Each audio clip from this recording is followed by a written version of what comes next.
The ABC Television Network presents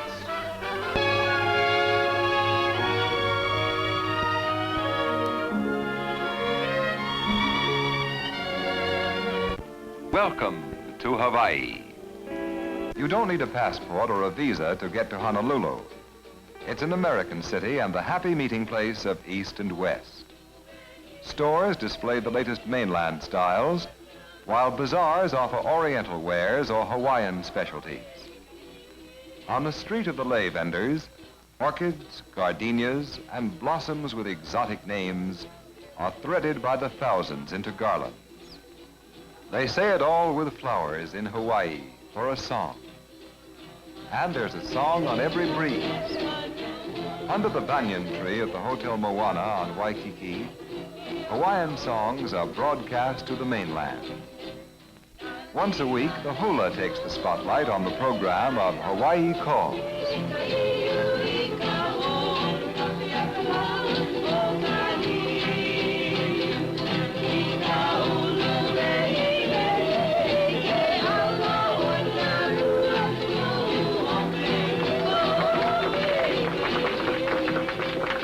After the show, visitors may drift over to the Royal Hawaiian for a dance at cocktail time.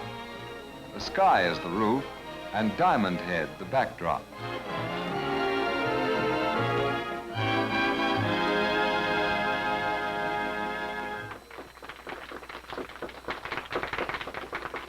After a turn on the dance floor, it's pleasant to sit about on the lawns of great hotels with famous names.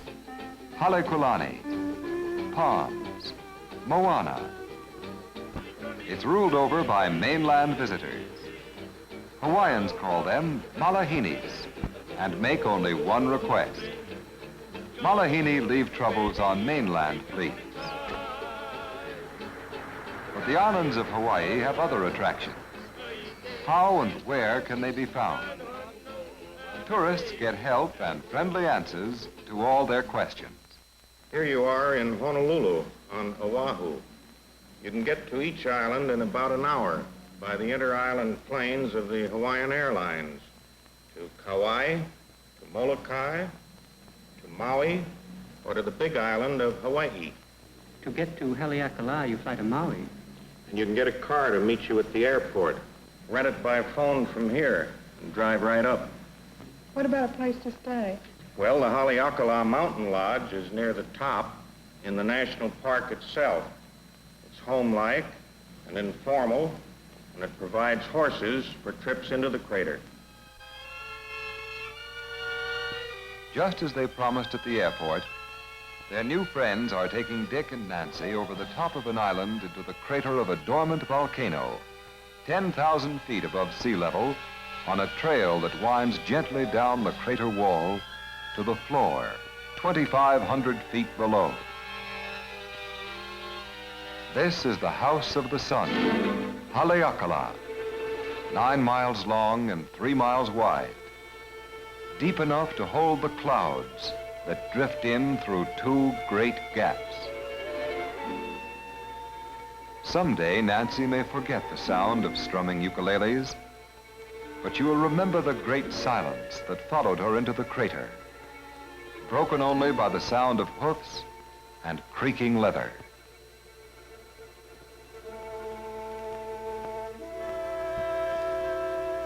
Legend has it that Maui, the Polynesian demigod, caught and held the sun here until it promised to give his mother time to finish her day's work.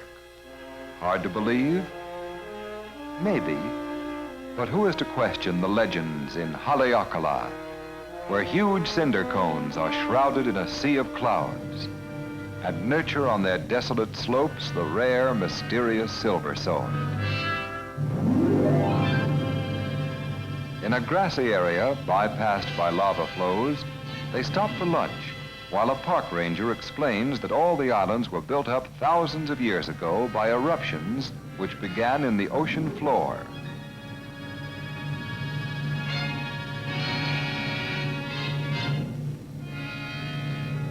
Kilavea on the Big Island is still active. Hot steam rises continually. It's piped into the volcano house, to provide hotel guests with natural steam baths. In the crater, a lava pit may boil up at any time. The burning rivers, flaming lakes, and fiery fountains can be watched in safety. When the show starts, people drop everything and rush to the volcano.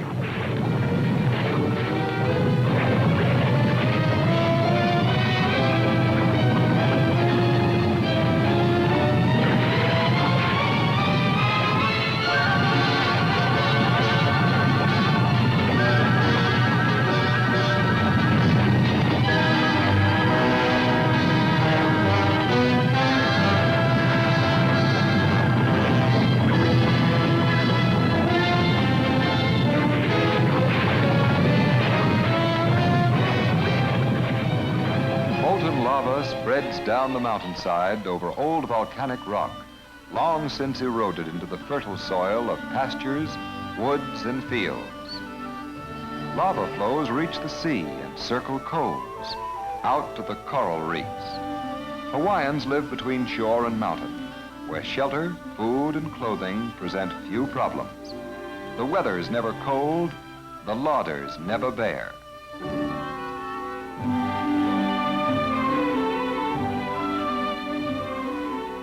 There's good hunting on the land and good fishing in the sea.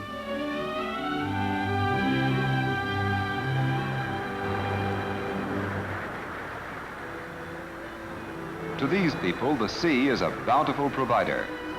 Seaweed is a green vegetable that comes with its own salty seasoning. Opihi, tiny oysters with a sharp and biting taste, grow thick as berries. His net precisely draped and folded, the fisherman stalks his prey.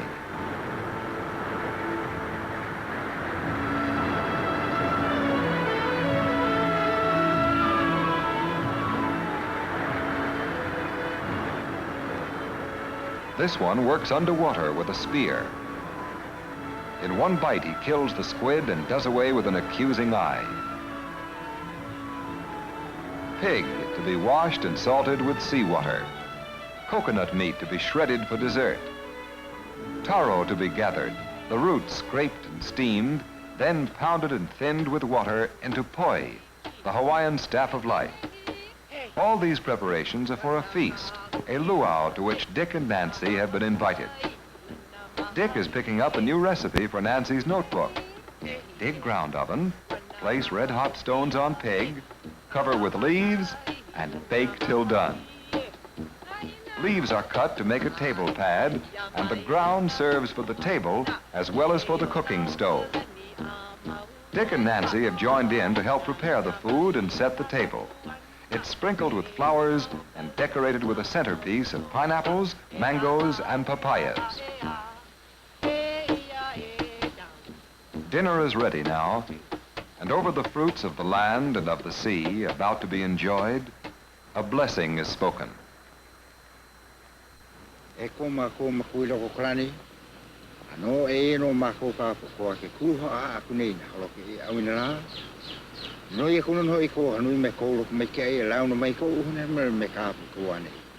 Amen.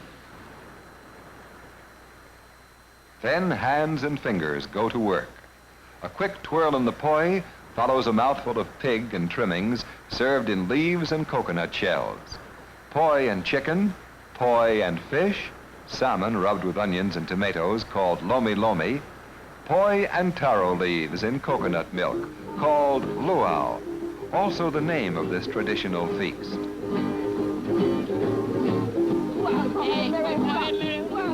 It wouldn't be a luau without a hula.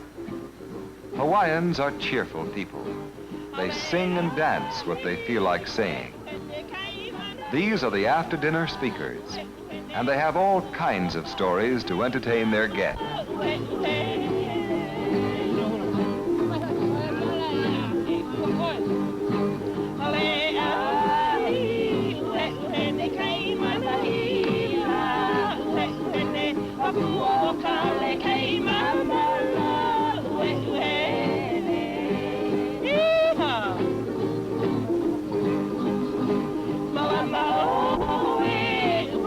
There you go.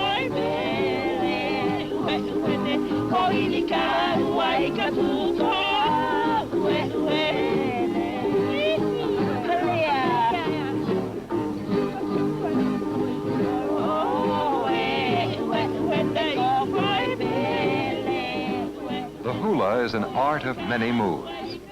History, legends of Hawaiian kings and heroes, love songs, poems in praise of nature's beauty. Ancient hulas were pagan hymns, once chanted by a priest to the rhythm of gourds and calabashes. But always in a hula, words are expressed in the sign language of the dancer's hands.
Today, a new sound swells into the island symphony.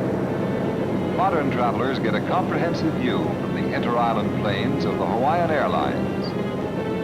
These islands were first conquered and united by Kamehameha, Hawaii's greatest king.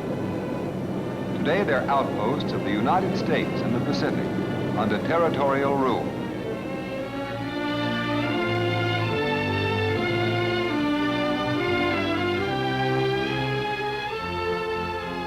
At the highest point in the Pali Road, Nancy and Dick lean hard against the trade wind to see vast panoramas of rich cultivation.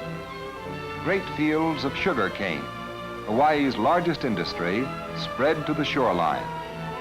They produce the highest sugar yields per acre in the world.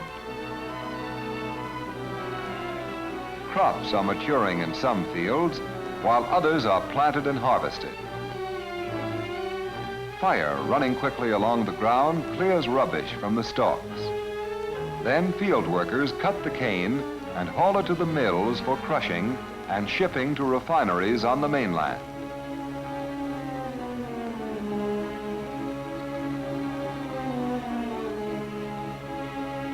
Pineapple, the second largest crop, grows on the higher slopes. It's cultivated according to the latest findings of scientific agriculture. Almost all the pineapple in the world comes from Hawaii, canned and packed in island factories.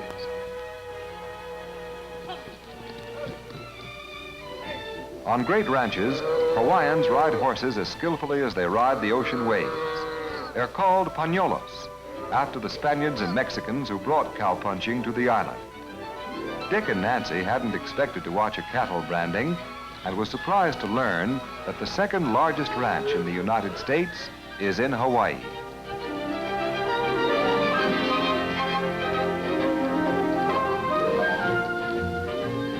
Dick would like to go in for some dude ranching, but Nancy has had enough. So has the cat.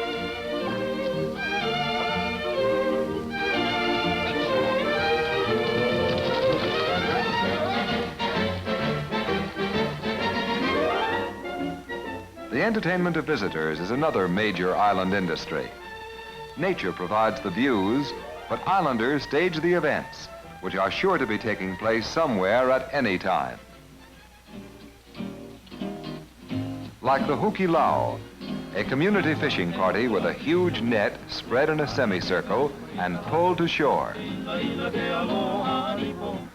Those who work divide the catch. There's more than enough for all.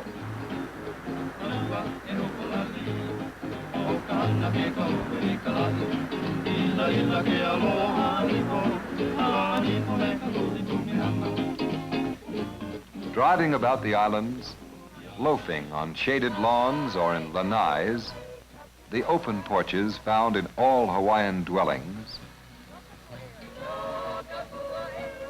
stopping overnight on one of the outer islands for a quiet interlude, getting away from it all in a small boat built for two, driving a ball against the backdrop of a mountain or swimming pool. Visitors in hotels on all the islands live in the open, surrounded by luxury and varied entertainment.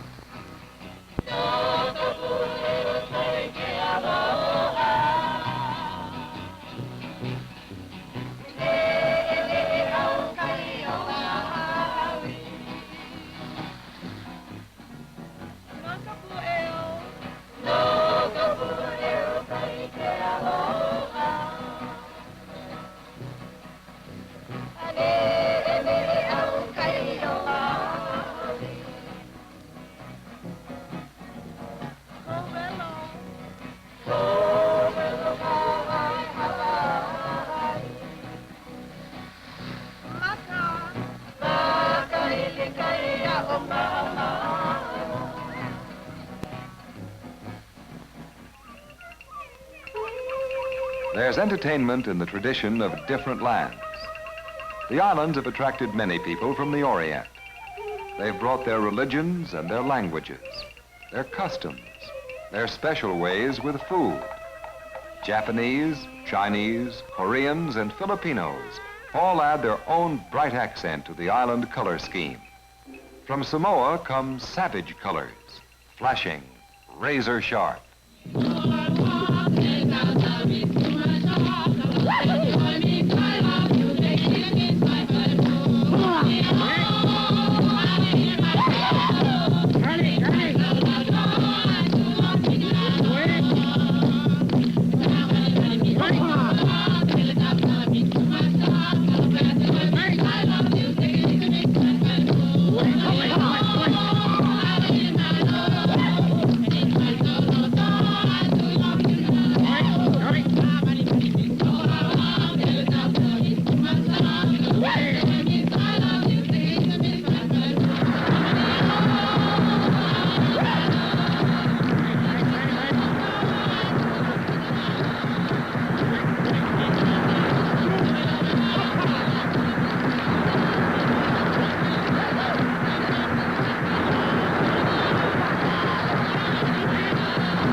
Since they left home not quite 2 weeks ago, Nancy and Dick have been traveling fast.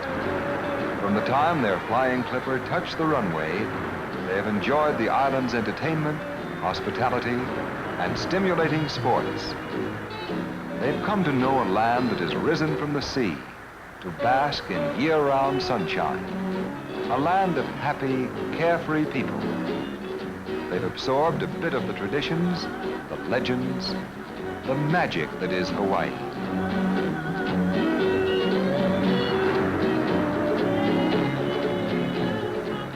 Nancy and Dick will tell their friends about all these things, but how will they express the feeling of catching a wave and racing through the wind and spray?